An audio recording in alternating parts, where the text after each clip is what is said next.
Bacana. Galera, é o seguinte, nós já trabalhamos até o século XVIII, a questão da mineração. Hoje nós vamos concluir, mas voltando um pouquinho. Nós vamos pegar a segunda metade do século XVII, entender a transição do século XVII para o XVIII e o que está acontecendo ao longo do século XVIII, usando a mineração como uma referência. Então nós vamos começar aqui usando a data 1640. Nós sabemos que 1640 é o final da União Ibérica. A partir desse momento, Portugal, através da dinastia de Bragança, retoma sua plena soberania, um governo legitimamente português. O que eu gostaria que vocês percebessem? 1640, estou no finalzinho da primeira metade do século XVII. Então, nós vamos entender aqui a segunda metade do XVII. Então nós vamos estudar aqui um período que vai de 1651 a 1700. Então, 1640, final da União Ibérica. Nós estudamos já em assuntos anteriores. Portugal está com problemas com os holandeses, por causa da presença holandesa, principalmente no Nordeste brasileiro.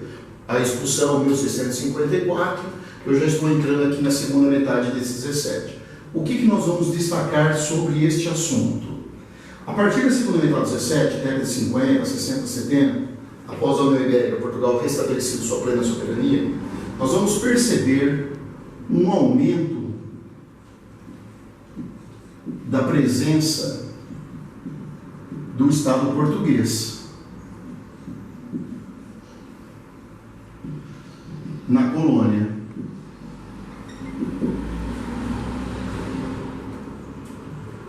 Ou seja, eu gostaria que vocês estudassem que o aumento da presença do Estado português na colônia nessa segunda metade do século XVII é o fortalecimento, vai se fortalecer, o fortalecimento das práticas do mercantilismo que nós já estudamos, das políticas mercantilistas. Nós devemos usar o seguinte raciocínio a partir desse momento. Acabada a União Ibérica, a situação econômica em Portugal não é boa, a situação econômica do Estado português não é boa, e mais do que nunca Portugal precisa das suas colônias, americana, Brasil, as suas feitorias africanas e asiáticas. Mas a mais importante nesse momento é a colônia americana, é o Brasil. Não que as feitorias africanas e asiáticas não tenham sua importância, tem. Mas o importante mesmo em termos de estrutura, de suporte econômico que as colônias dão à economia portuguesa, passa a ser a colônia americana, passa a ser o Brasil. A partir dessa segunda metade do 17, na transição para o 17, o Brasil é a principal das colônias portuguesas. Então, uma atenção maior do Estado português em relação ao Brasil.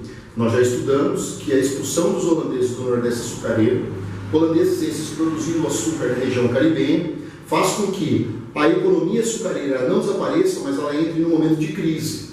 E o açúcar é a principal atividade portuguesa dessa segunda metade do 17. Então vamos raciocinar o seguinte: se a principal atividade econômica de Portugal nas suas colônias é o Brasil, e no Brasil a principal atividade é o açúcar, e o açúcar vive um momento de crise porque não consegue competir com o açúcar produzido na região caribenha, a situação econômica de Portugal é muito difícil. Então, revisando, de todas as colônias, a americana é mais importante. A principal atividade no Brasil, a principal, mas não única, é o açúcar. Açúcar que vive um momento de crise por causa da concorrência com a Antilha. Então, teoricamente, nós temos que pensar que a situação econômica de Portugal não é boa, porque a situação econômica nas áreas coloniais, ela não é muito boa. O Brasil não tem apenas cana-de-açúcar, temos várias outras atividades, nós já trabalhamos isso, temos o algodão, temos o tabaco, temos o açúcar, temos a pecuária voltada para o mercado interno, temos em algumas regiões, em alguns locais, economias muito específicas, principalmente voltadas para o mercado interno, mas o açúcar é a atividade que se destaca. Legal? Então é o seguinte, o que nós vamos trabalhar aqui? A partir da década de 50, na segunda metade do século XVII, por que o Estado português aumenta sua presença na colônia em relação principalmente ao Brasil? Porque mais do que nunca Portugal precisa da sua colônia americana. Então, mais do que nunca Portugal precisa estar próximo de sua colônia, estimulando o seu desenvolvimento econômico dentro da prática mercantilista. O que seria isso? Eu preciso estimular na colônia um desenvolvimento econômico voltado principalmente para o mercado externo, ou seja, estimulando a atividade comercial entre colônia e metrópole. Daí a importância do açúcar para a economia portuguesa. O açúcar é produzido no Brasil, mesmo que em concorrência com a região das Antilhas. Não podemos esquecer também do tráfico negreiro entre África e América, que é altamente rentável aos traficantes, aos comerciantes e ao próprio Estado português. Correto? Então, o que nós vamos estudar aqui? Nessa segunda metade do século XVII, as práticas mercantilistas comerciais entre Brasil e Portugal serão estimuladas. Então, Portugal vai estimular na colônia atividades econômicas. Então, o Estado português vai estimular nas suas colônias, principalmente no Brasil, o Estado português vai estimular a continuidade do desenvolvimento da colônia.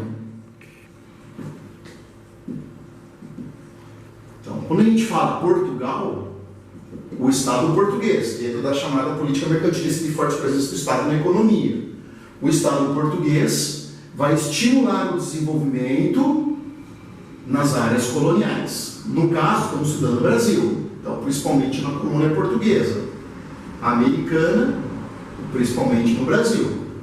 Quando Portugal estimula o desenvolvimento colonial, estimula um desenvolvimento colonial voltado aos interesses econômicos da metrópole. Voltado para a metrópole. Ou seja, estou dentro da prática mercantilista. O Estado português estimula o desenvolvimento colonial, estimula o desenvolvimento econômico no Brasil colônia, para que essa economia ela se volte aos interesses metropolitanos, dentro da prática mercantilista. Correto, galera? Dentro das políticas coloniais. A ironia, ou talvez uma contradição que você tem que procurar entender aqui é o seguinte: à medida que o Estado português estimula o desenvolvimento da colônia voltado para a metrópole, eu estou estimulando o desenvolvimento da colônia. É voltado para a metrópole? É. Mas a colônia ela está se desenvolvendo. E à medida que a colônia está se desenvolvendo, ela passa a ter seus interesses próprios. E é a partir desses interesses próprios na colônia que começaram a haver um choque entre colônia e metrópole no século posterior, no século XVIII. Então, em síntese, seria o seguinte: o Estado português estimula o desenvolvimento na colônia, voltado aos seus interesses. Esse desenvolvimento na colônia, voltado aos interesses metropolitanos, de certa maneira, está desenvolvendo a colônia. E muitas pessoas na colônia estão ganhando com isso, em especial uma elite colonial. Os interesses dessa elite colonial, ao se desenvolver nesse momento, começam aos poucos, não de uma hora para outra, então principalmente no século XVIII, a chocar-se com a metrópole. É por isso que no século XVIII, no seu início, já falamos de certos conflitos entre colônia e metrópole, dentro de um contexto que nós vamos chamar de movimentos nativistas. Então o importante dessa aula é você entender: há um desenvolvimento colonial voltado para a metrópole, só que esse desenvolvimento enriquece uma elite colonial. Essa elite colonial enriquecida, ela começa aos poucos a se chocar com os interesses metropolitanos. Principal interesse de choque. Mais tarde, século XVIII, principalmente segunda metade do século XVIII, terei uma elite colonial não querendo mais uma grande intervenção do Estado nessa economia. Como haverá essa intervenção, começam a haver os choques. Desses choques, mais tarde, na transição do século XVIII para o século XIX, começamos a entender o processo de independência do Brasil. Seria mais ou menos um exemplo simples para passar para vocês. Pai estimula que filhos se desenvolvam. Pai estimula que filhos cresçam. Num certo momento, esses filhos crescendo, é natural que haja um rompimento com o pai. Que rompimento? Ter a sua própria vida, né? Ter o seu próprio caminho, né? Independente do seu pai.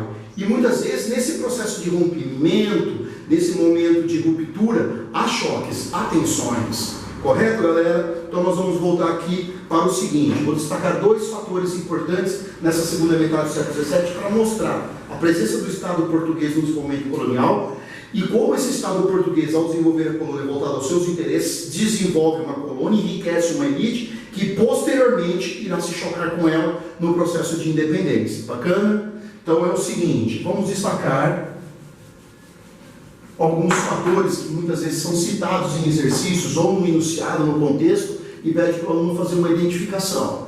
Eu citaria o seguinte aqui, galera.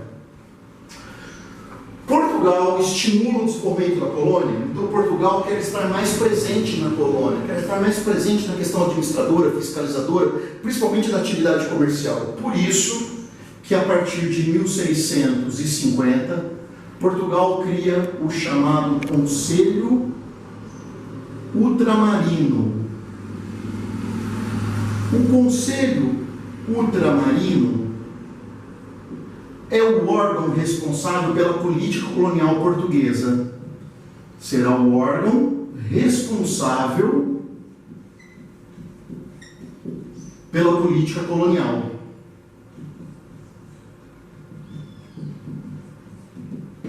Portuguesa, a partir desse momento. Então, o Conselho Ultramarino é um órgão administrativo português responsável pela relação com sua colônia americana, com suas feitorias africanas e asiáticas. É a partir do Conselho Ultramarino, este órgão administrativo, que Portugal procura administrar suas colônias além mar, fora de Portugal, na América, na África e na Ásia, centralizando nesse órgão toda a política administrativa. Então, quem quiser ter uma relação econômica com a colônia americana, feitorias africanas e asiáticas, tem que necessariamente passar pelo Conselho Ultramarino. Este, portanto, concentra toda a política administrativa, fiscalizadora, estimuladora do próprio desenvolvimento colonial. É sim uma política centralista do Estado português em relação às suas colônias. Outro fator importante, no final do século XVII, na transição do século XVII para o XVIII, Portugal implanta uma política de companhias de comércio.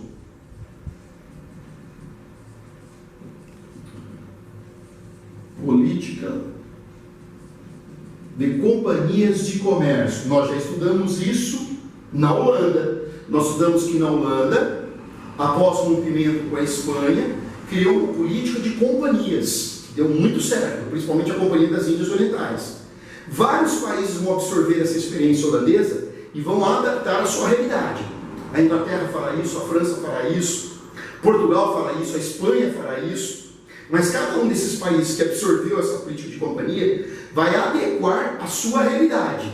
Então você não pode comparar essas políticas de companhias como sendo todas iguais. Em Portugal eu tenho especificidades, como nos outros países também. Qual é a principal especificidade que nós temos em Portugal em relação à política de companhias? De comércio. Em Portugal, essas companhias de comércio são concessões do Estado. São concessões do Estado português em relação ao comércio. Em relação ao comércio. Em relação ao comércio entre colônia e metrópole. Em relação à colônia e metrópole. Então, como que isso funciona? Nós sabemos que na Holanda, as companhias de comércio elas eram privadas, divididas em ações. É que o Estado holandês fazia parte dessa companhia comprando ações, mas ela é privada, ela é particular. No caso de Portugal, as companhias de comércio são concessões dadas pelo Estado português em relação ao comércio colônia-metrópole. O que a palavra concessão aqui ela funciona? Vamos usar como exemplo as rodovias que nós temos no Brasil, estaduais e federais. No estado de São Paulo, por exemplo, como em Minas. Mas no estado de São Paulo, a maior parte da malha rodoviária paulista ela é estadual. Várias dessas rodovias elas estão nesse momento administradas por empresas privadas que têm a concessão de explorar essas rodovias, cobrando por isso os pedágios, mas tendo a obrigação de manter o asfalto, a qualidade, mas a rodovia continua sendo pública. Então as rodovias estão sob concessão de empresa A, B ou C. O mesmo acontece aqui em Minas Gerais com as rodovias federais, que nós falamos que foram privatizadas. Na verdade são empresas privadas que recebem a concessão das rodovias, o direito de explorar economicamente as rodovias, mas com uma série de obrigações. Manutenção, segurança, ambulância, aquilo tudo que nós sabemos. Então como que isso funciona em Portugal? Em Portugal, o Estado português dá a concessão, dá o direito de empresas explorarem um comércio colônia-metrópole, ou seja, produtos metropolitanos vendidos na colônia e produtos coloniais que serão vendidos na metrópole ou na Europa. Ou seja, vai dar o direito do comércio. Uma determinada empresa, como por exemplo, vamos usar um exemplo aqui, que mais tarde nós vamos usar, nas chamadas revoltas de Beckman, dos irmãos Beckman, no Maranhão. Vamos usar como exemplo a Companhia do Maranhão. Não nos esqueçamos, já foi trabalhado, que o Brasil ele foi dividido nos séculos 17 e 18 em Estado do Maranhão e Estado do Brasil. Estado do Maranhão, capital, Natal. Capital Estado do Brasil, capital, Salvador. Então, naquela região do Estado do Maranhão, eu terei a Companhia do Maranhão com o direito. Então, foi criada a Companhia do Maranhão, que tem o direito, que tem a concessão do comércio entre metrópole e colônia. Qual área colonial? A área do Maranhão. Vender os produtos da área do Maranhão para a metrópole. Exemplo, a Companhia do Maranhão, ela vai comercializar, ela vai praticar o comércio entre metrópole e colônia. Ou seja, cabia à Companhia do Maranhão vender produtos metropolitanos para a colônia. Exemplo, manufaturas. Manufaturas. Cabia à Companhia do Maranhão direito à concessão do comércio entre colônia e metrópole.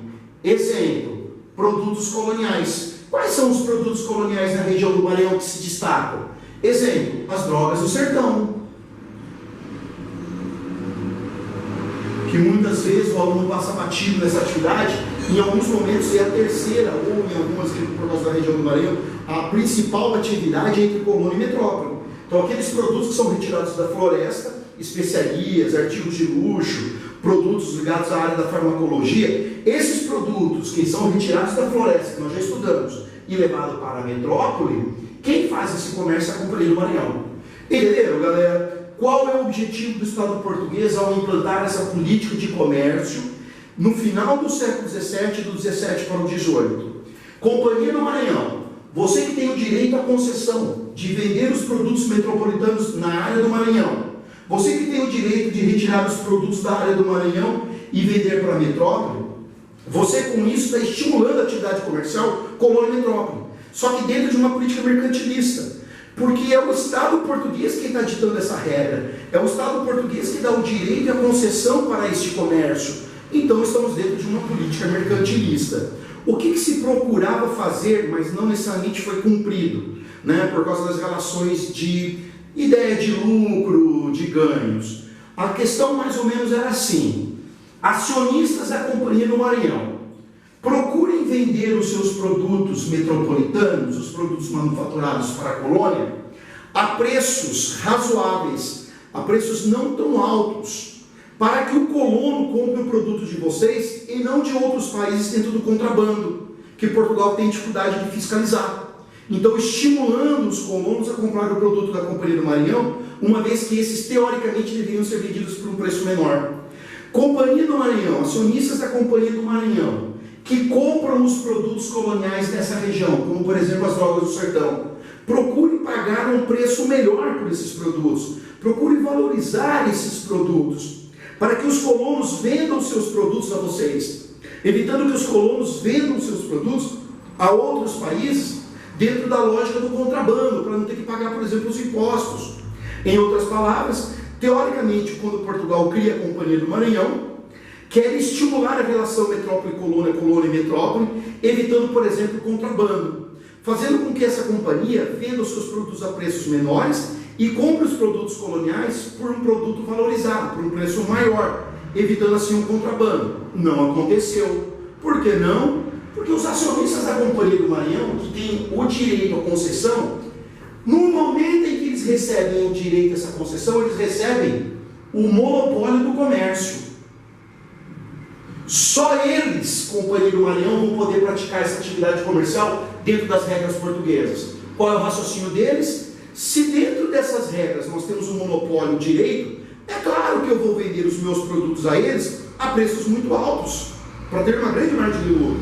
E vou procurar comprar os produtos coloniais a preços mais baixos, porque eu pretendo vendê-los a preços muito mais altos na Europa, garantindo assim uma grande margem de lucro para nós empresas, para nós acionistas.